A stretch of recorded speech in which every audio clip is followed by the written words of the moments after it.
Det er Sara fra Abeunger, og jeg vil i dag vise jer kangurubindingen, som er en mave-med-mave-binding, der kan bruges fra fødslen af, men også til for tidligt fødte babyer.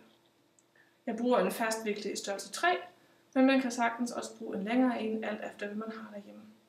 Jeg starter med at finde viklens midtpunkt, og lægger den over min arm. Placerer viklen sammen ind i min hånd, og holder den ud foran min navle. Jeg lægger hver vikleside over hver sin skulder, og har nu allerede dannet den lomme, hvor vores baby skal være i. Vi skal bruge vores baby. Jeg lægger den over min skulder, tager fat i hovedkanten og trækker viklen løst hen over babyens ryg.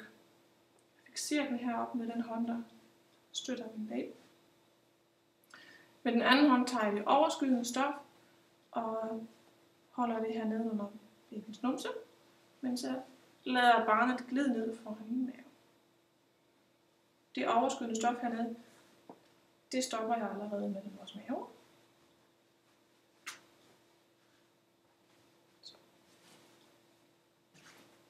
Armene ind.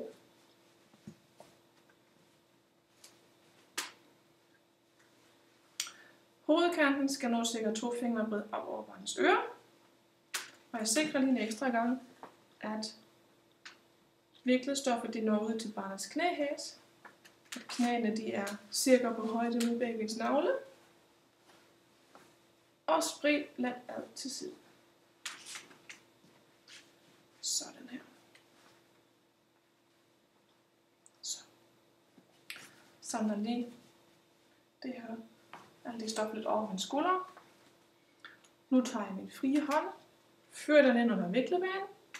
Jeg tager fat i hovedkanten, kravler langs med hovedkanten, forbi min hals og med i min ryg, hvor jeg ryster viklen lidt. Der er nu sket en drejning af stoffet. Hovedkanten, den løber nu her over min skulder. Samme gør jeg på den anden side. Tager min frie hånd, fører den hen under viklebanen, tager fat i hovedkanten, kravler langs med hovedkanten forbi halsen, bag om ryggen. Sådan her.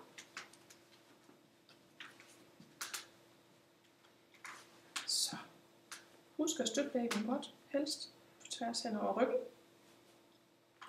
Jeg vender mig lige om. Med min frie hånd, den fører ind under den første viklebane, og tager fat i den ydre kant af den modsatte viklebane. Fører hånden fremad. Nu ligger viklen som en tjenende serviet over min underarm, og jeg har fat i hovedkanten her med min hånd.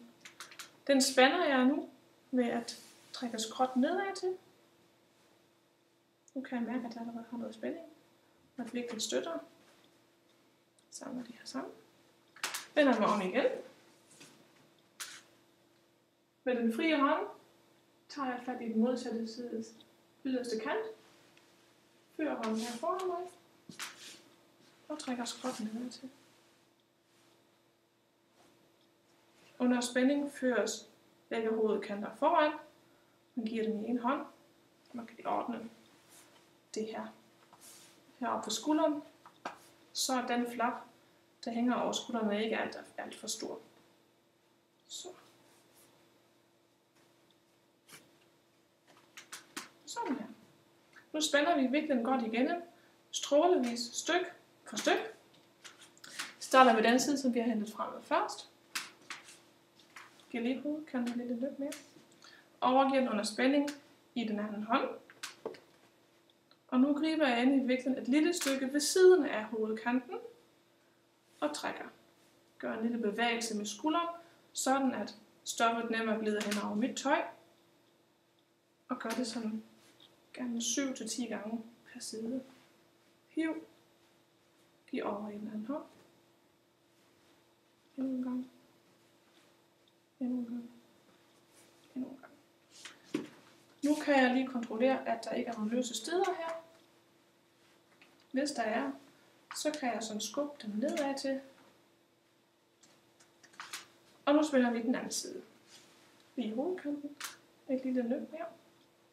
Overgiv den under spænding i den holdende hånd. Tag fat i vægtet, stopper ved siden af hovedkanten. Træk, giv det fastrykkende stof over i den anden hånd. Og sådan spænder vi viklen igen. Derved sikrer vi, at viklen støtter barnet overalt. Og vi opnår den bedste bærekomfort. Fordi viklen tilpasser sig også vores ryg. Jeg tjekker, at der ikke er noget løst stof her. Og fyr viklebunderne over barnets ben i begge sider. Og jeg slår en dobbelt knude under babyens numse.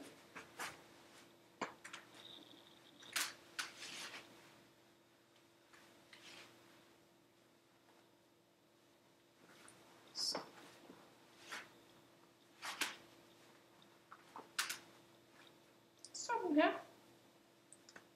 Sætter hovedkanten lidt på plads. Jeg kan lige stryge lidt hen over barnets ryg. Og tjekke, at knæene de er, hvor de skal være hen. Ja, kængurubinding fordeler vægten rigtig godt. Som man kan se, så er viklebanerne spredt godt ud over hele min ryg. Og derved fordeles vægten over hele ryggen.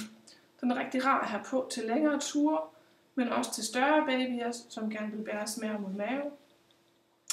Hvis man synes, man har lidt for lidt bevægelsesfrihed heroppe, så kan man tage flappen her og klappe den op.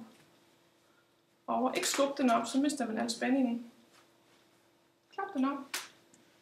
Og så kan man også tømme opvaskemaskinen med den. Hvis du vil sikre dig, om du har bundet fast nok, så kan du lige lave den test, at du læner dig forover. Hold hånden et lille stykke fra dig. Du må ikke have følelsen af, at barnet rykker væk fra dig.